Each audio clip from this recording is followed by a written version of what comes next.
Hello, my name is Dale. My wife Gwen and I have been dry camping, also known as boondocking, for 12 years in the Arizona desert. We learned how to do this from others. If this is your first time to boondock camp, I highly recommend you do so in an area where there's lots of other boondock campers, so that you can learn from others before you do it for the first time. So before I get into explaining the best place in Arizona to learn how to boondock, let's talk about the benefits of boondocking. And the main benefit that you're looking at here is the freedom to be able to walk around in a wide open space, desert, no leash rules for your pets, endless hiking and or mountain biking if you happen to be into mountain biking, gravel riding in this particular part of the desert is not so good because of the large rocks, and the roads are not graded. The only way the roads here are made are by the little side-by-sides and the ATVs that travel this area. So main benefit, space. Like I had mentioned before, we are 300 yards from our closest neighbor, who happens to be a friend. And the closest neighbor beyond that is probably a quarter of a mile. But having said all that, we are still only about 2 miles from utilities, which are needed when you're parked in the desert. And I'll be explaining all that. This series of videos that I'm going to make about boondocking in the desert is long-term boondocking. If you're traveling every day and you arrive at a spot that you think you can park, you don't need to do any special things to your RV to have it ready for boondocking or dry camping, because you'll arrive, your batteries will be fully charged because you've been traveling all day and your motor has been charging your batteries. In all likelihood, you've got at least something in your freshwater tank. Your black and gray water tanks are likely close to empty, so there's nothing you need to do special about just overnight camping. There are 5 things that you need to be concerned about when you are doing long-term boondocking. Number 1 is water. Number 2, power. Number 3, Wi-Fi. Number 4, garbage. And number 5 is propane. If you happen to have an RV that's all electric, heaven help you for boondocking.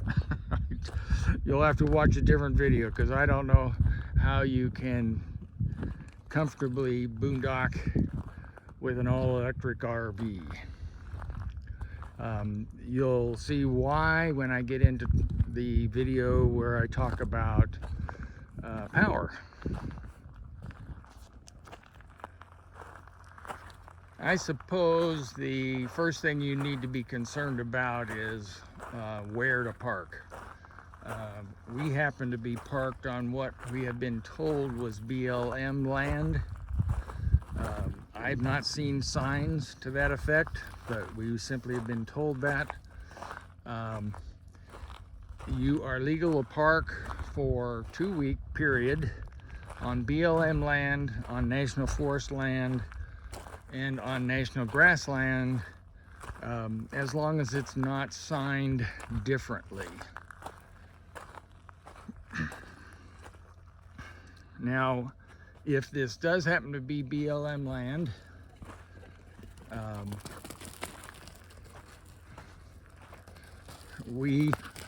there goes my dog, having fun in the desert. So if we happen to be parked on BLM land, then we should be here only 2 weeks before we have to move. The rule is moving 25 miles and then you can park again. But we've been out here for 12 years. We've never seen enforcement from a BLM officer, and we have been told that the local retail stores that are nearby have made a deal with the BLM to ignore the rules so that all of those that are parked near the town are not hassled, so that they become customers to all the retail stores. That's the story.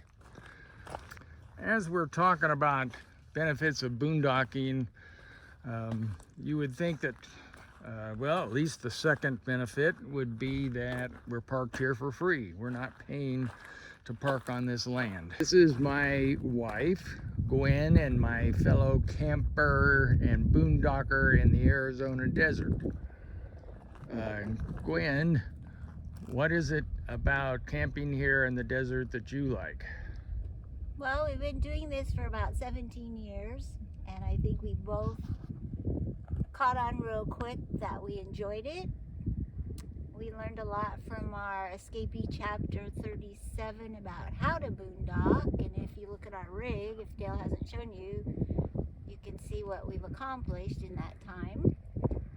I love it out here because it's quiet, it's dark, it's peaceful, and there aren't any people around me. I do just fine on solar.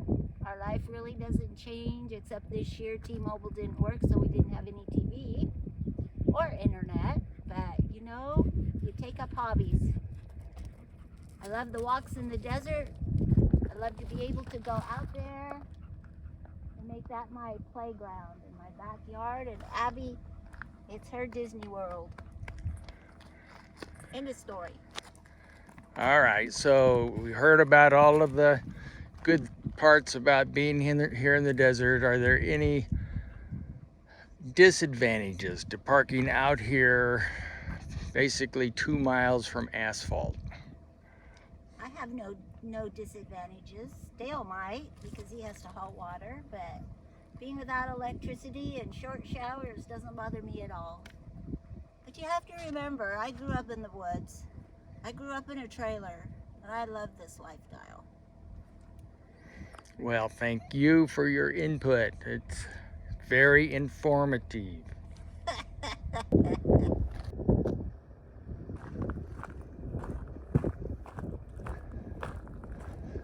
I'm gonna walk up here. You can see this is about 300 yards from where we're parked. I'm gonna walk up here and see what Gary and Jeannie have to say about camping in the Arizona desert.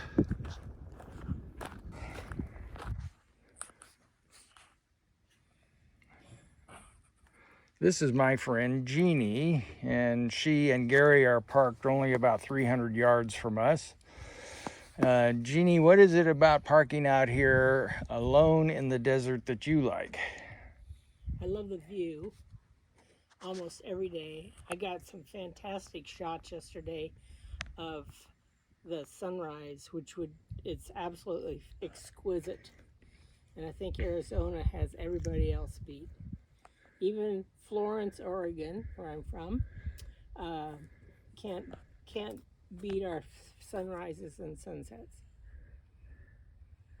Now Dale will shoot right over my shoulder out here to this mountain here.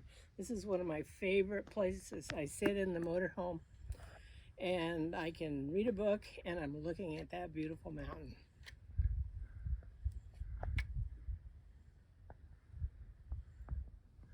Isn't it fantastic? Yes, it is. And that's pretty much what Gwen had to say about being out here. Yeah. All right, so that sounds pretty positive. Are there any disadvantages that you see for parking here in the desert? I don't. This desert here has got some of the most fantastic rocks, and on the other side, they've got some of the, what you call toe stubbers that you better be careful with as far as tripping over rocks, and they're heavy rocks, but there's all different kinds of minerals and deposits in all these rocks. So they're shiny, they're some of them look polished. I mean, they're absolutely fantastic. So if you're a rock hound, you'd love this place. That didn't sound like a disadvantage to me, but Falling water is one of the biggest disadvantages. all right. But to get away from all the rest of the madding crowds, you're going to have to do what we call boondocking. And that means that you're going to have to haul water. And if you're staying in one place for very long, you're going to have to dispose of your black water too, which is sort of a problem. We're camped not too far from the Bouse Community Park, and it's got we can dump and we can fill with water. So we're really it's an advantageous place to be. Not much traffic on the roads, and I don't know if you can pick it up, but there's very little noise from the highway down below us. Yeah, quiet, I think, is one of the Yeah. quiet and not surrounded by neighbors that are 10 feet away. No. That's one of the huge benefits. Well, if you're a birder, you can set out a hummingbird feeder, and you'll have hummingbirds and by half of the day through. And today we were listening to the quail down in one of their arroyos just right below us. That they were really having a great time, because I think they were taking a bath, because we had a rain last night and there's puddles, and of course they're going to be attracted to that. Well, it sounds like you are one happy camper. I'm a pretty happy camper.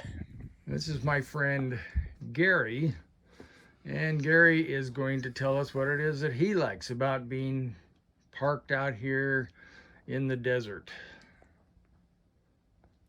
Well, I like a few months out of my life of being in a place that's quiet and not crowded and beautiful.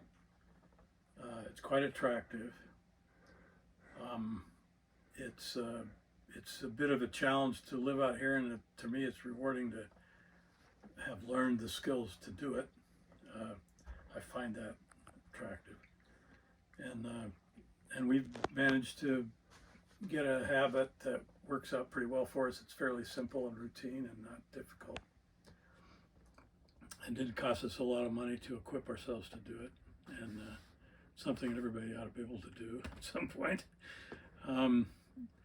The negative things are that there's not a whole lot to do here. I mean, it's sort of limited. You can hike and you can bike.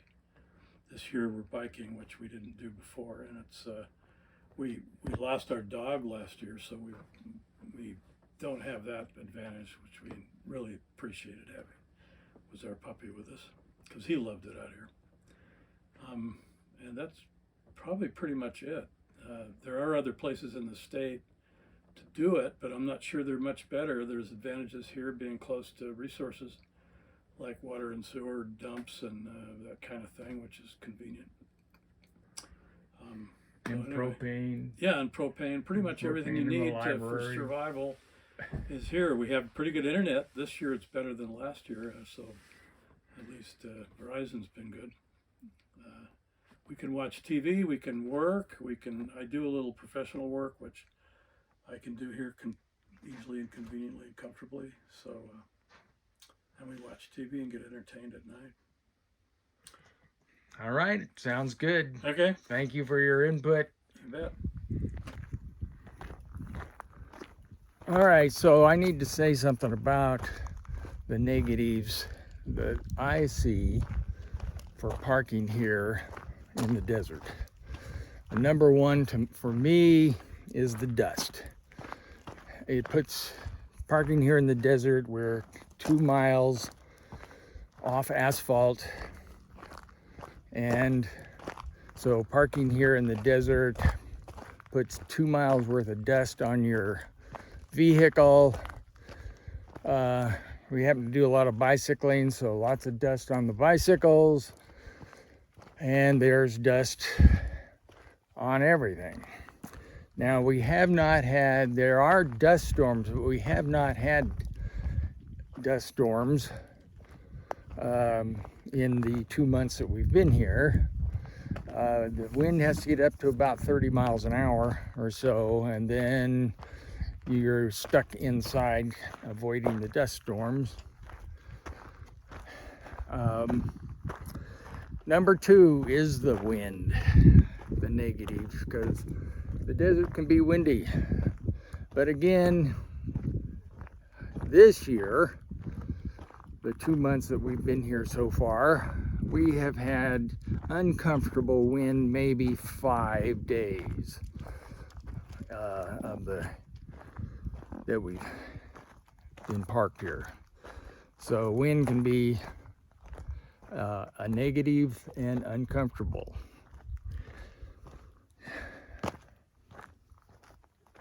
Third thing is the amount of time I put into just taking care of utilities. Getting water takes about an hour. Even though it's only about 2 miles away, it takes about an hour for me to go get the water, bring the water back, pump it into the coach. There's also a matter of taking care of the garbage. It's just the utility things. If we are careful with our black water, so that I need to move the coach to dump black water only about once a month. And that requires management. That'll be in another video.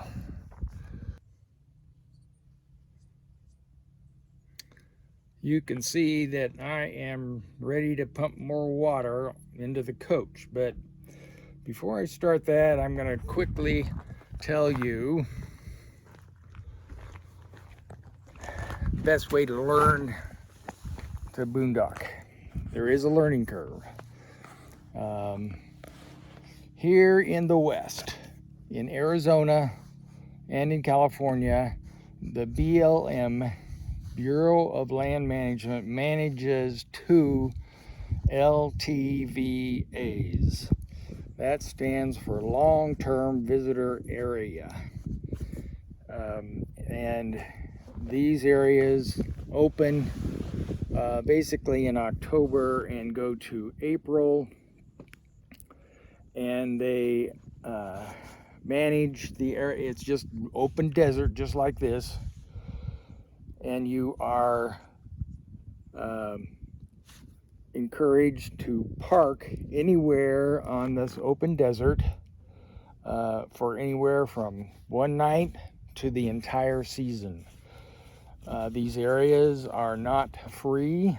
The last time I checked, it was $40 for 2 weeks or $180 for the entire season.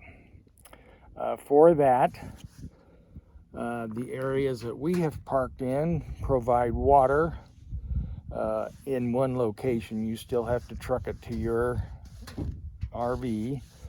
They provide a place to put garbage, and they provide a dump station. So those 3 items are taken care of by the BLM. The very best one of these LTVAs is called Senator Wash. Senator Wash is located approximately 20 miles north of Yuma, Arizona, and it is heavily used by people, RVers, who are very familiar with boondock camping, and you will learn a lot just by watching what these other folks are doing and how they handle camping off grid. Now, what you will see, which may be somewhat unusual for a lot of the areas, is you are going to see a lot of people using solar in Senator Wash.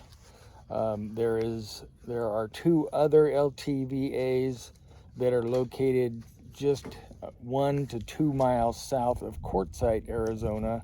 You don't see as many RVs using solar in those areas. Now, what does that mean? If people that are camped out here in the desert are not using solar, they are running their generators, which can be very annoying for somebody who is camped nearby. So what you want to see is you want to see a lot of solar panels sticking up in the air, because that way you know that generators will only be used on a very occasional basis. All right, so that is my advice for anybody who is new. Learn from somebody else, right or wrong, because there are a lot of idiots out there who think they know how to boondock economically and comfortably, and they really don't, especially when it comes to solar. So I am going to do one whole video just on solar power, how to use it, and whether or not you really need it. Okay, so that is the conclusion of this introduction to boondock camping in the Arizona desert.